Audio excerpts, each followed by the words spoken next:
The SNP has been warned by top economists their currency plans for an independent Scotland would create major economic challenges and leave Scots forced to pay higher taxes. Two studies released by the Institute for Government (IFG) today also said a separated Scotland would find it more expensive to borrow than UK government counterparts due to a lack of track record in international markets. In a hammer blow to Nicola Sturgeon's independence plans, economists said an independent Scotland would therefore need to raise taxes or have lower government spending. At last year's SNP conference, the nationalists voted to replace the pound with a separate Scottish currency as soon as practicable. The decision at the 2020 party conference last year was a major change to the party's stance in the 2014 independence referendum. At the time, former First Minister of Scotland Alex Salmond said an independent Scotland would continue to use the pound in a formal UK-wide currency union. But in the report, published today, IFG economists warn a formal currency union with the rest of the UK is not viable, nor is joining the euro in the event of Scotland entering the EU. Suggestions that pegging a new Scottish currency to the value of another were also dismissed. The report suggested two other viable options, but economists stressed they still had risks associated with them. SNP ministers could introduce a new currency that floats freely on foreign exchange markets and would give Scotland more freedom and control over monetary policy. However, its value would be volatile and make it harder for Scotland to trade, the report said. Economists also indicated Scotland could have an informal currency union with the UK, where Scotland continues to use the pound but would leave monetary policy to be set by the Bank of England. This would leave Scotland unable to print money and unable to engage in quantitative easing, as Deputy First Minister John Swinney admitted earlier this week. The reports also suggest Scotland's ability to borrow would be restricted by what international investors were willing to lend regardless of its currency decision.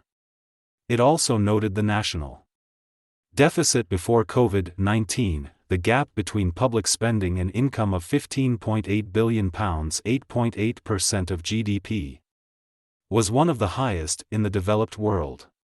It makes clear no advanced economy, especially no small, advanced economy, has consistently borrowed anything like that much in normal times. IFG economists suggest a sustainable deficit would be closer to 3%, but made clear an independent Scotland would still pay higher interest on its debt than the UK does. The report also noted an independent Scotland's tax base would be more volatile than the UK's due to its greater reliance on oil and financial services. Ministers would therefore need to spend more on debt interest, requiring lower spending elsewhere or higher taxes. Gemma Tetlow, chief economist at the Institute for Government, said Scotland's currency choice would have far wider implications than just the cash people use in their day-to-day lives, including implications for financial stability, what freedom the government has to use monetary and fiscal policy, how easily businesses can trade with other countries, and the attractiveness of Scotland to foreign investors. There is no single best choice. All options would come with trade-offs. Liz Smith MSP, Scottish Conservative shadow finance and economy spokesperson, said, the conclusions contained in the IFG report are entirely accurate and they only increased the concerns about the economic costs of independence. The SNP has never provided clarity about what new currency would be used in an independent Scotland, nor has it ever acknowledged the additional debt and borrowing costs that would accompany it.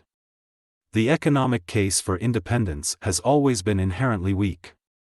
This report just confirms that and why the attention of the Scottish government should be on economic recovery from the pandemic and not on preparation for a second independence referendum.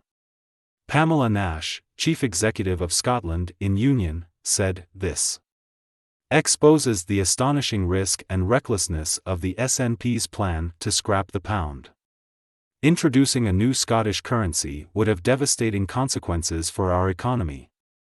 with a knock-on impact on how much we can spend on hospitals, schools, and social care services. When our NHS is in crisis and people are waiting hours for ambulances, and we have years of recovery ahead of us following COVID. This proves just how irresponsible the SNP's separation blueprint really is. Rather than gamble with people's futures, the best future for Scotland is as part of the UK so that we can keep the pound and bring people together to build a recovery for everyone. It comes just weeks after government figures revealed Scottish public spending topped £99 billion. In the first year of the pandemic, £36 billion more than was raised in taxes.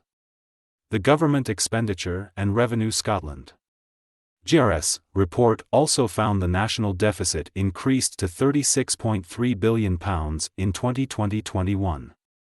But Alison Thullis MP, SNP Shadow Chancellor, said, to imply that Scotland is virtually the only developed economy in the world for which there is no good or viable currency option is a ludicrous suggestion which no one can or should take seriously. Scotland has a fundamentally strong economy, but we need the full fiscal and borrowing powers, which only independence can deliver to secure a fair and sustainable recovery.